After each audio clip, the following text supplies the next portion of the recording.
Hello everyone, I'm Michael Michelini and I'm the biz dev guy here at Written Chinese. And today I'm going to explain how I've been learning Chinese over the past few months. And I've only really focused on pinyin and spoken, but of course coming here with Written Chinese, I thought it was necessary to understand the product, and Nora here convinced me to also give characters a shot. So I know a lot of other listeners today also maybe think characters is just so hard and there's just so many and why should I even bother, and I just want to learn to speak and listen. But honestly, learning characters has helped me a lot, and today I'm going to kind of give you an idea of how I am doing it. So first off, I needed like some material, like a training course. So, you know, the apps here at Written Chinese are mostly tools and games to learn Chinese. So I needed a course. I went to udemy.com and I found this course called Domino Chinese. So it's I just searched it and I printed out all of his materials. It's by a Swedish guy, Felix in Guangzhou, and he's also kind of aligned with Written Chinese, and he believes characters are the right way to learn Chinese. He used to just teach spoken and pinyin, but now he actually is called Domino Chinese based on the building blocks of characters. So I printed out all his materials and I watched all of his videos, and it was really helpful also to learn the different radicals and the pieces of Chinese and how they all form together. I'll give you some examples, but basically what I did is I printed them all out, all of his materials, and I put it in a little binder here where I write notes. After that, I used those as a basis to go through my routine. So I've been a morning person now. I wake up early and I've been doing different routines in my morning routine, but what I did is started adding Chinese into it. So I spend 20 minutes every morning to learn 3 to 5 characters depending on how much time, and actually I put a timer. So I don't want to go more than 20 minutes, because if I start going too long, I know in my mind I'm going to say, oh, I'm too busy to learn today, I'll do it tomorrow, and then I'll never do it. So I only give myself 20 minutes. And what I do is I have this writing pad, and it looks pretty crazy actually now flipping through, but this is just paper, just kind of chart it out so that I can write them. And this is today's. So these are my 3 characters I learned this morning. Jiao, which is to teach, so like I'm teaching you today. Wei and In. So I don't want to go into, I'm not teaching you the characters, I'm teaching the method today. So just so you understand, I'm in lesson 9 of this study material, and that's where it's talking about Jiao, to teach, and then In Wei. So I'm learning these characters in this plan, so I'm up to lesson 9. And I write it at least 3 rows all the way across to really make sure I remember this character. And then how do I, just looking at a piece of paper is not good enough. That's where our writtenchinese.com dictionary comes into play. So I open this up. Again, this works in offline mode, so I study this without internet. I don't need internet to do this. Actually, I prefer not to have internet so that I don't get distracted by, WeChat messages and other distractions. So I'm in offline mode with a dictionary, and I search the dictionary. Let's say Jiao. So I search Jiao, and then there's to teach there. So that's the character. So it's a very complex character here. And what I go to is the writing and the radicals. So in writing, it shows me the stroke order, which our friend here, Nora, told me the stroke order really matters in writing.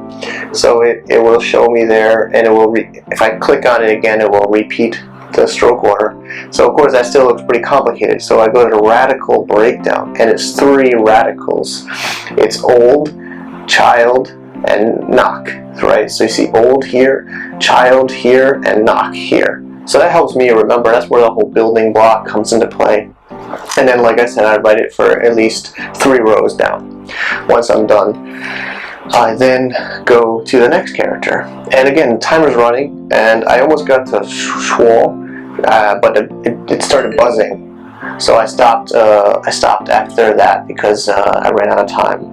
And I'll do that tomorrow. So I do that all morning, and then after that I go out for breakfast with my family, and some of you might have read some of my blog posts, but I'm married to a Chinese wife, so she's been correcting some of my characters here, so she highlights them and she'll help me learn which ones to write better, like the formats, and then she'll like write next to it, or I'll learn how to write it, and then I'll put that back into my study plan for the future. Also, each week I do a review. So a review I do on Sundays, and I kind of spend throughout the day on my Sunday to go through. So this is about 46 characters in my review that I learned in the previous week or a couple of weeks, and I write them all one time each, and then I kind of test myself and try to make sure I remember it. If I don't feel confident enough, I'll redo it in the following week. So that's just another strategy. So I do this in the mornings.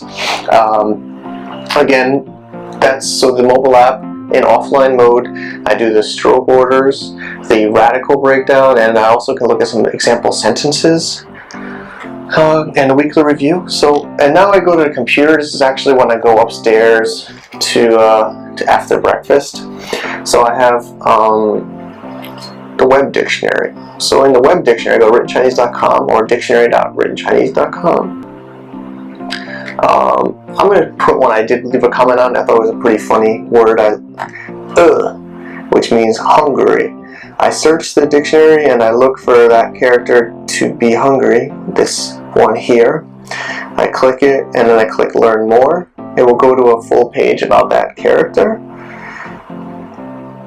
And then I see the breakdown. Actually, I knew what was before I started this method. I knew was hungry. I learned it years ago. I think you have to know that when you're in China for a while. But I didn't know what the character was. But actually, it's not that hard. It looks really complicated, right? But it's actually two radicals, which is food, me. This is the character for food, and this is the character for war, or me. So hungry is food, me. That kind of seems pretty obvious to me. So I left a comment here. We use discuss comments. So if you think that's helpful, you could reply to my comment, or you can leave your own comment. And we're doing this. We also have the example sentences, so you can engage with others and share how you're learning, or learn how others are learning those characters. So I'm pretty excited about that. And then also I have an Excel spreadsheet.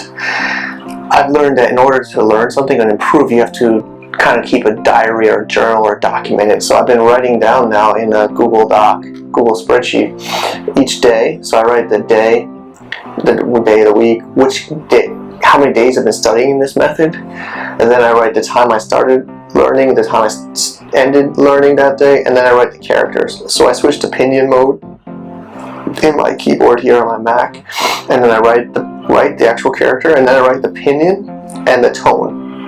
I do that for all the characters I learned that day, and then I leave some notes. So that way I just start to see I've been building up all these characters, and it also feels good to type it out and see it written in a computer too, because a lot of times we're not going to probably write characters, but that's also what I do. And then there's a couple others throughout the day. I will use our Flashcard app, which is a separate app by Written Chinese that is here. And you can flip through and learn different characters and see if you know what they mean. And that's just another kind of like game. I don't have that in my morning habit, but I do that in when I'm like traveling or in between meetings. So those are different methods. And we also have a new poster that's behind me that we are just excited to announce, and this is about a little bit over 550 characters of the most commonly used in China. So I know this seems overwhelming, but maybe you might, when you first started, like I'm starting to recognize the first set of rows on the top. But hopefully, the more you learn, the further down you will go, and you'll start seeing them. Especially if you live in China or deal with Chinese language, you'll see these characters again and again and again. And you can even type them in your keyboard or on your phone or in your computer. And so that's really my method, and I feel a lot better. I've been typing more and learning more. And of course, it looks overwhelming here to see all these pages, but this has only just been a few weeks, and probably another notebook, and but I just feel a lot more confident about my Chinese language. And I know you're going to probably think like characters, it's really hard to convince yourself that characters are important. And I think once you get past that and start looking at these words, it just at least for me, I learn by writing. So if I write something, I know the character, I know the tone, I'm feeling very, very confident about that. And now even when I learn a word, I want to learn the character too, because I feel like if I see it, I just feel so much more confident about my languages. So I hope today helped. Maybe you don't need to learn characters, maybe you can learn just by listening. I learn by writing and seeing. So I do recommend it. And thanks for watching. Any other suggestions or comments, please leave them below. And have a great day. Bye-bye.